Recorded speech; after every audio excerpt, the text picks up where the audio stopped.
Cette semaine dans les actualités du monde chrétien, la réécriture de la Bible, la tentative du gouvernement chinois de changer la parole de Dieu et sa représentation choquante de Jésus. Bonjour à tous. Bienvenue à l'édition de cette semaine des actualités du monde chrétien. Je suis Laurent Kinsilla.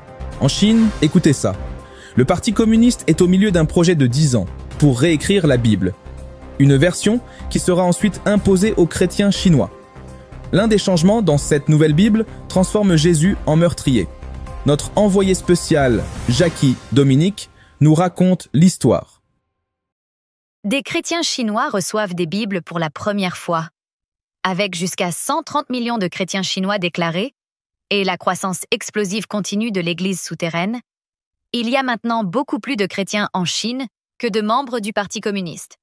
La persécution des chrétiens par le gouvernement chinois n'a fait qu'entraîner une croissance encore plus importante de l'Église, amenant le Parti communiste à cibler maintenant la Bible elle-même, avec ceux qu'il appelle une mise à jour, avec des valeurs socialistes et la suppression des passages qui ne reflètent pas les croyances communistes. Les Chinois ne se contentent plus de toutes ces tentatives pour forcer les chrétiens à renier leur foi. Alors maintenant, ils sont passés à un niveau où ils essaient de réécrire les Écritures, de les confondre et de les empêcher de devenir chrétiens.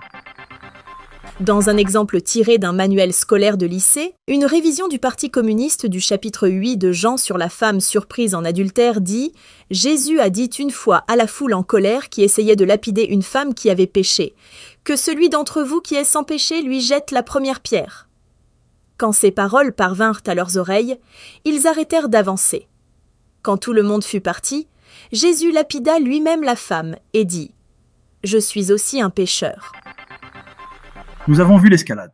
Les Bibles pour enfants sont totalement interdites et toutes les applications bibliques ont été retirées de force de toutes les boutiques d'applications de commerce électronique.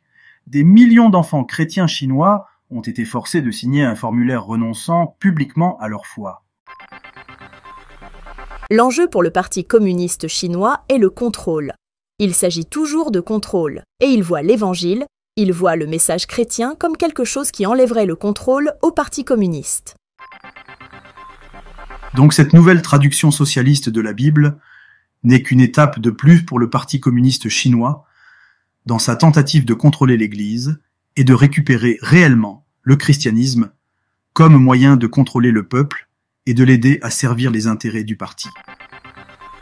Mais un pasteur chinois aurait déclaré « Les dirigeants ont choisi un ennemi qui ne peut jamais être emprisonné. Ils sont condamnés à perdre.